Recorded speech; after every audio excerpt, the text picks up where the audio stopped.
Hello, everybody, and welcome back to the channel and another video. Let's play the intro and get right into it because we've got so much to talk about. So much. Let's just go. Let's do it.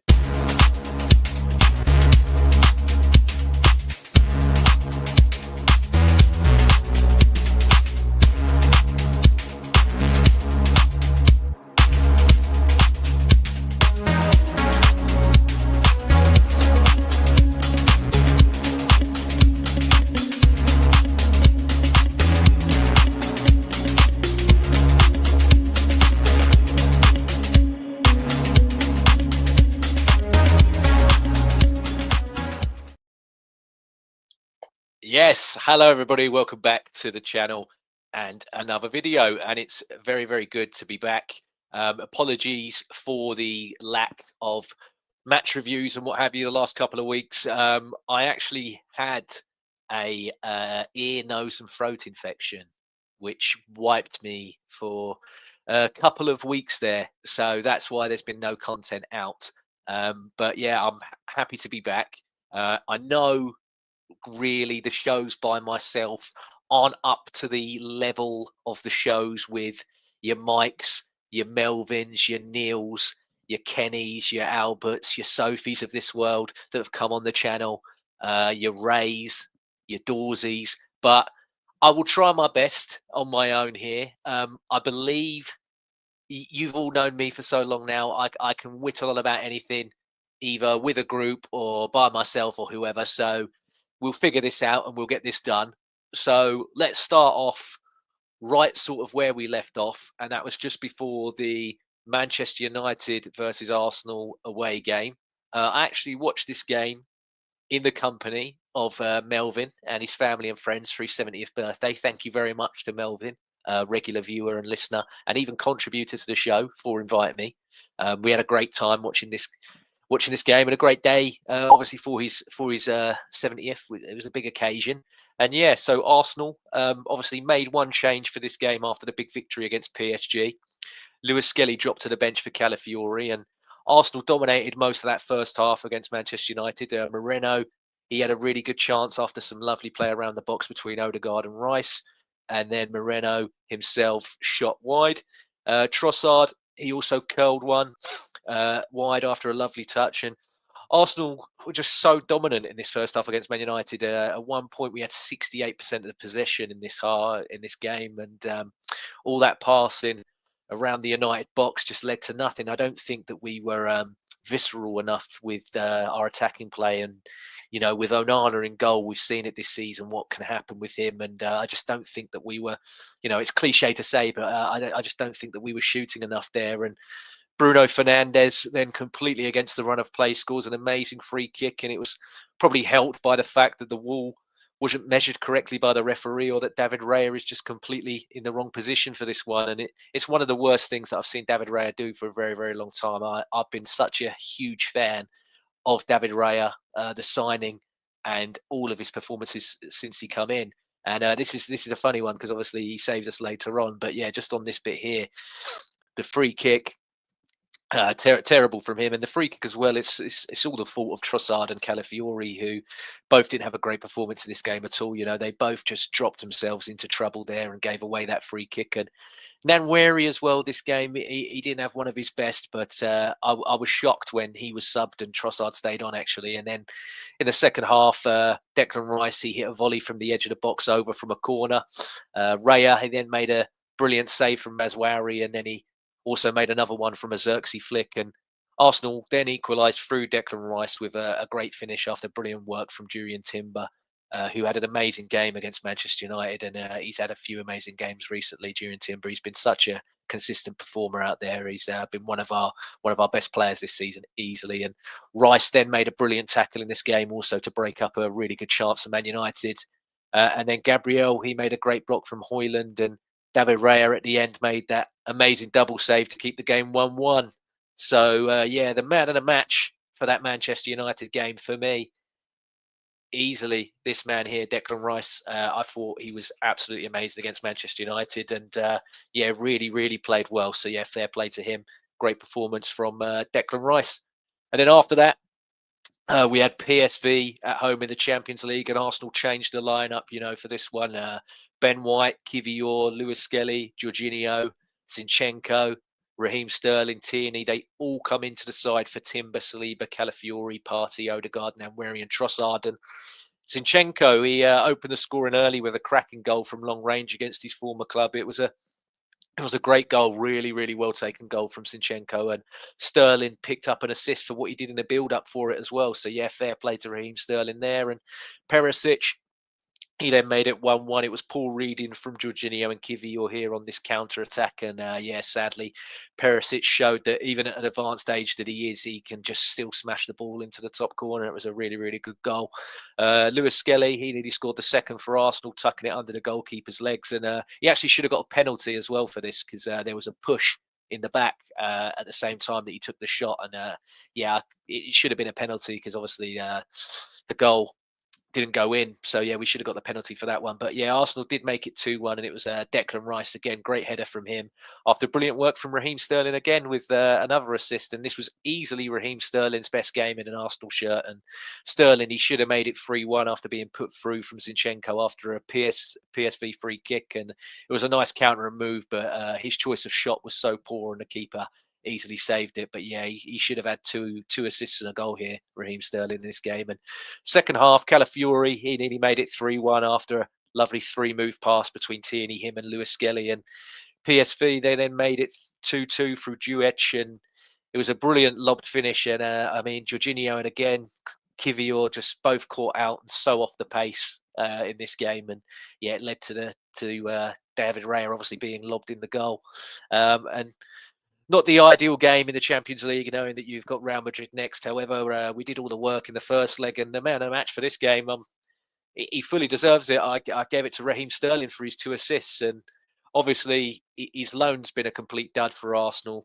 But I've got to call it as I see it, and I thought Raheem Sterling, especially against PSV, stood out here, and maybe a move to the Eredivisie is his level. Maybe the Dutch league is this guy's level, and if he goes there next season, it can reinvigorate him going forward, because he's certainly not going to be kept at Arsenal, and I highly, highly doubt that he is going to be kept at Chelsea also. But speaking of Chelsea, little leads me into a good segue there. Obviously, the next game that we had was at home to Chelsea, and Arsenal went back to near full strength here with Timber, Saliba, Odegaard, Partey, Martinelli and Trossard coming in for Ben White, Kivior, Zinchenko, Jorginho, Sterling and Tierney. And just right off the bat, this game, such a hard watch. I mean, I said a few weeks ago, I did a shout out to Deluded Gooner. I did a show with Deluded Gooner. Great channel. If you don't watch that one or listen to that one, please do, and give him a follow and subscribe. But yeah, I sat there with Deluded Gooner, and I also sat there with Sophie from the Highbury squad as well.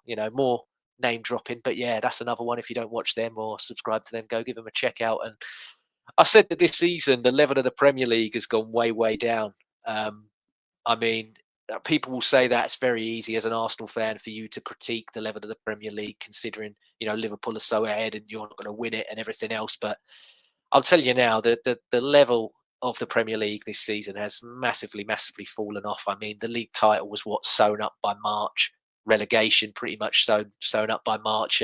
I think between fourth and ninth is somewhat interesting, but yeah, just the focus on overcoaching and not prioritising attacking play and goals, the refereeing decisions, the level of punditry and commentary that we're getting now, just as a whole, I think the Premier League as a product and as something to watch is so dull. I mean, there's only three teams that I consider entertaining to watch, and that's Nottingham Forest, Crystal Palace, and at times Brentford.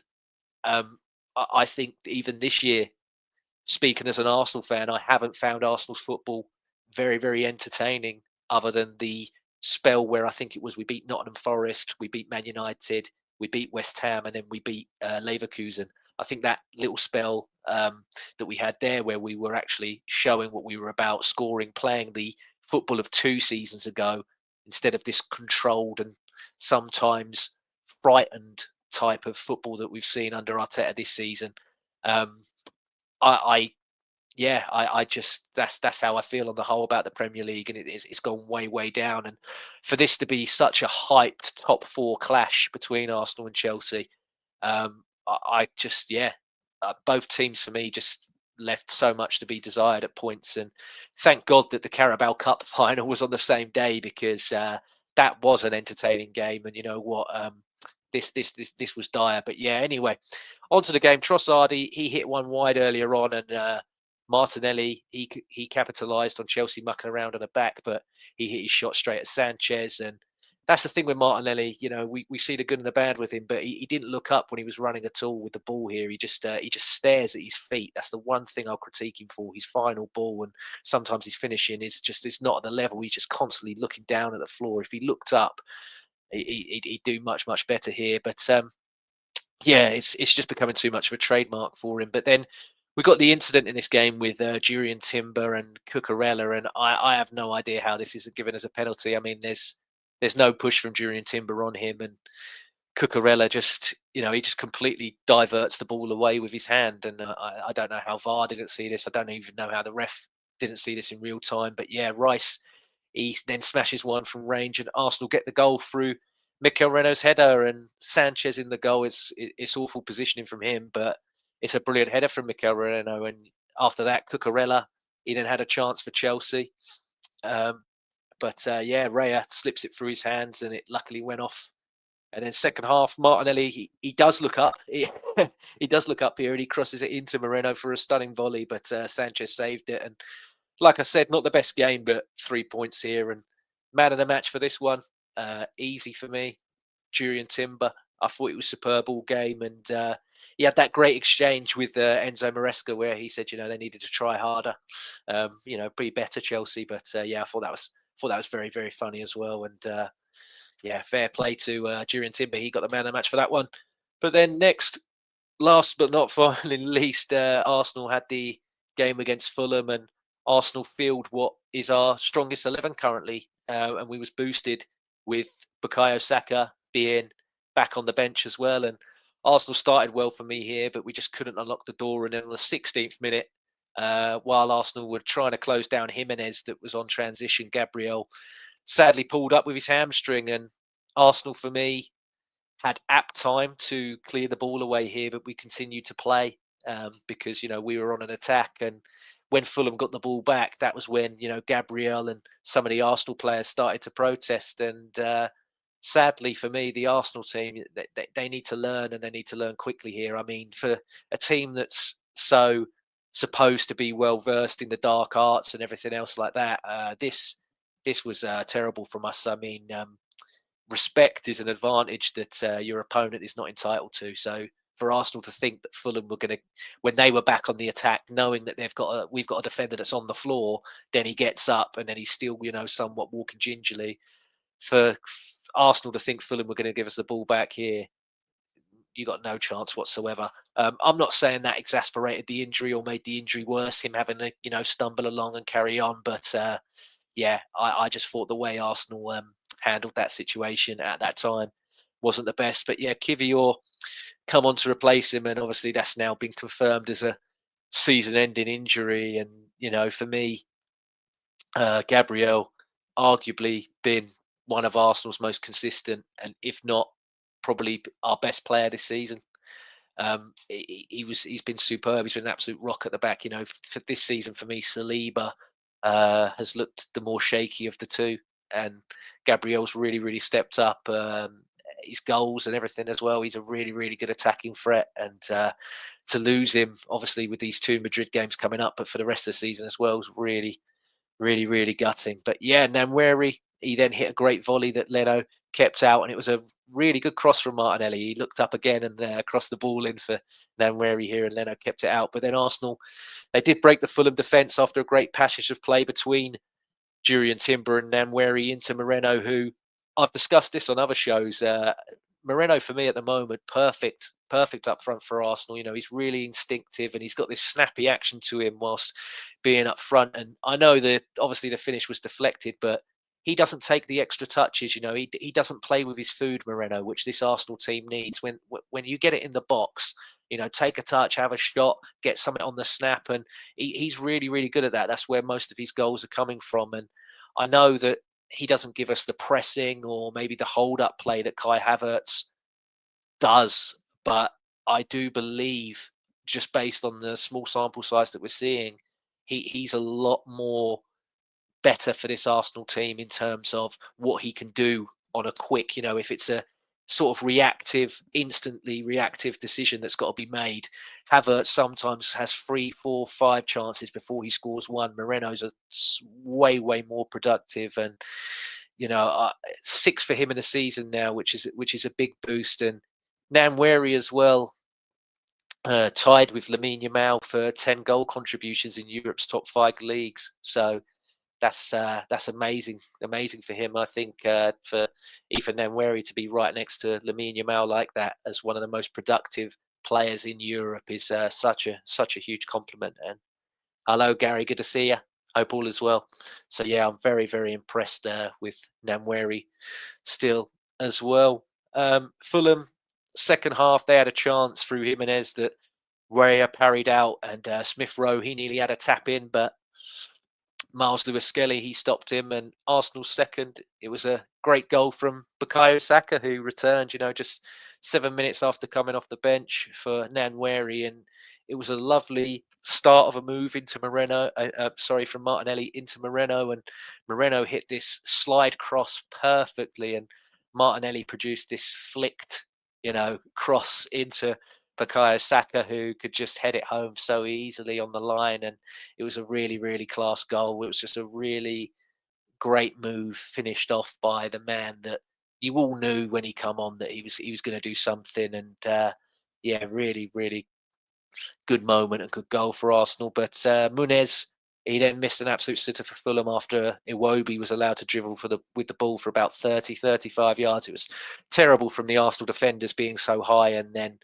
looking at the space that Iwobi had to attack, it was absolutely shocking. And I've watched it back a few times, and I'm baffled as how Munez missed that. But then I'm also baffled as just what the Arsenal defenders are doing so high and allowing Iwobi to just run that length with no real pressure. But Fulham, they do get a goal back at the end, and again it's bad defending from Arsenal being too high up the pitch. Kivior and Lewis-Skelly, for all I'll praise him for, just out of position, not where they should really be. And Lewis-Skelly, for me, had a brilliant game up until that moment. He won 7 fouls, which was the most by a single player in the Premier League all season, and he's really making that left back position his own. I don't like to discredit or say anything bad about Miles Lewis-Skelly, but I always pride myself on I say things as I see them. And yeah, him and Kivior's positioning for this, absolutely shocking.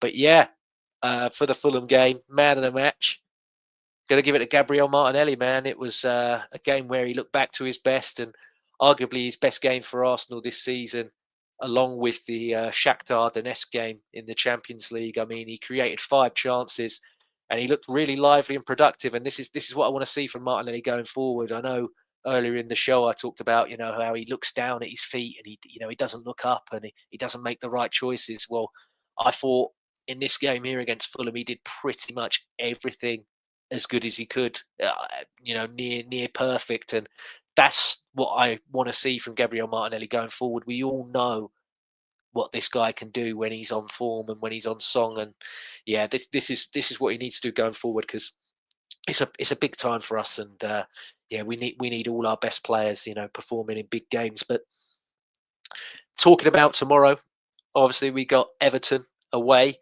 and I've got my lineup for this one. I've done it as best as I can, judging on everything that we've been told, and I'll go through it, and then we'll flip it from here. But yeah, so I've gone for David Raya in goal, Thomas Partey playing as the right back, William Saliba partnering Jakub Kivior, and then I've gone for Kieran Tierney because I want Miles Lewis-Skelly to get a rest going into that Real Madrid game. I don't want any unnecessary minutes or unnecessary controversy potentially that could happen with playing him. I know that Everton, we saw it with Tarkowski and what have you against Liverpool. They're prone to being a dirty side, and I don't want to jeopardise any of these players who are going to be really important. That back line is already fractured as it is, so I don't want to risk Miles Lewis-Skelly here. I've gone for Jorginho, obviously in the six, because Thomas Partey, I've chucked him at right back. And then we got Declan Rice and Odegaard in the midfield.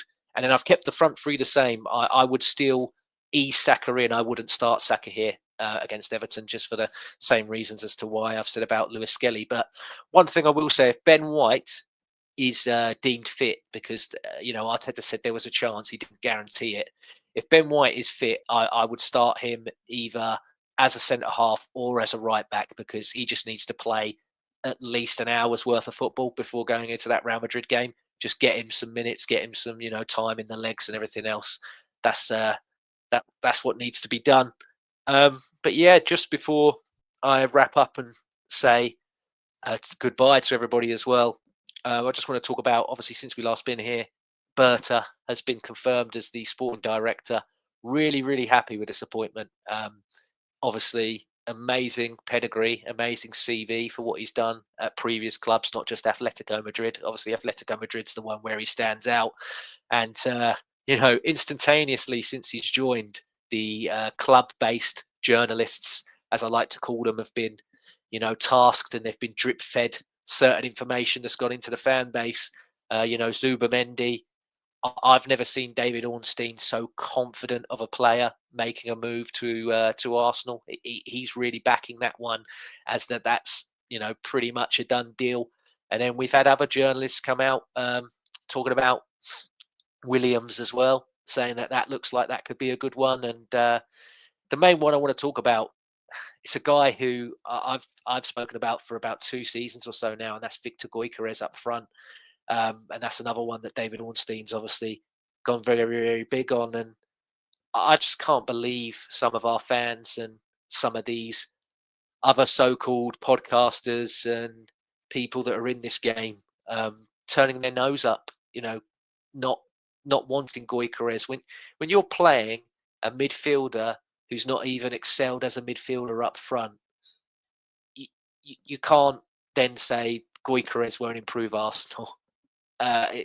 It's completely baffling. I mean, he's the current European Golden Boot, race. He's the top of the current European Golden Boot, and you're telling me that he's not going to score goals for Arsenal. And then people are going through the clubs that he's obviously played for and talking about him in the Championship. Well, I've seen people saying, "Oh, he used to play in the Championship, James. He used to play in the Championship." Well, in January, me included, but these same people that are saying Gyökeres won't be good enough because he played in the Championship, all got really upset and got angry that we didn't sign Ollie Watkins. Or Ollie Watkins, before he signed for Aston Villa, played for Brentford, who were playing in the Championship. And the success rate and the hit rate from strikers that have been in the Championship and then come to the Premier League, I'll just read a couple here. Ivan Toney, who a lot of Arsenal fans got really angry we didn't sign in the summer. Well, he had a 20-goal season coming from the Championship into the Premier League. Alexander Mitrovic had a 14-goal season at Fulham, coming from the Championship into the Premier League. Liam Delap, another one a lot of people talking about. He's had an 11-goal season. He played at Hull last year. Hull, that played in the Championship, got 11 goals in the Premier League this year. Dominic Solanke, who, okay, he hasn't hit the ground. I mean, no one hits the ground running for Tottenham at the moment. But yeah, Dominic Solanke, he come from the Championship and then had a 19-goal season a couple of seasons ago. Chris Wood, Nottingham Forest, used to play in the Championship. Jamie Vardy, where did he used to play? In the Championship. And then Callum Wilson. I know that he's been injury prone for quite a few years, but Callum Wilson had a really, really good few seasons there at Newcastle. But yeah, Callum Wilson that used to play in the Championship and then come into the Premier League. So I can't understand how anybody is turning their nose up at Victor Gyökeres, because he certainly will improve Arsenal. I've seen people say that Arsenal will need to change the way they play if we sign Victor Gyökeres. Not true at all. Not true at all. You want somebody that's physical and an out-and-out goal scorer and in the right place at the right time. Victor Gyökeres. Victor Gyökeres is your man. That's the guy that's going to come in there, do the job, get the goals, and win your games. And what I like as well is this seems more Berta led than it does Arteta led. And I think Arteta has been the best when he's compromised with with an Edu and with his team around him when they've got together. We've seen what happens when Arteta, quote unquote, has full control with the Calafiori and the Moreno signing, and we can both question. There's been no point this season apart from where Moreno is now playing up front due to Havertz being injured. There's been no point in the season that Moreno or Calafiori have looked like or cemented themselves as starters in this Arsenal side. They've looked like squad players, and they were two huge outlays in a massive window, in a window that we had to get so correct. Them two have never cemented themselves as first team players for me. So, that's what happens when Arteta gets full control. And I like this appointment by the Cronkies. And I don't think I think Berta will hold Arteta to account and will, make signings, maybe make recommendations, but also make signings that he feels will improve this side. And we got Ryan in here now, and he's just put in what universe does he not take us to the next level and be our out and out striker that we have signed since Eduardo? Yeah, exactly. Exactly that, mate. Yeah, you're spot on. But yeah, that's just my thoughts on that. Nearly done half an hour, so I will leave it there. Thank you, everybody that's joined. It was just nice and short and sweet one just to catch up. And then after Everton, just before we get into Real Madrid, and then after Real Madrid as well, we'll go back to the usual format with the panels and with other people. But yeah, take care, everybody. Enjoy the game tomorrow. Have a great rest of your Friday night, and take care. And I'll see you in a bit.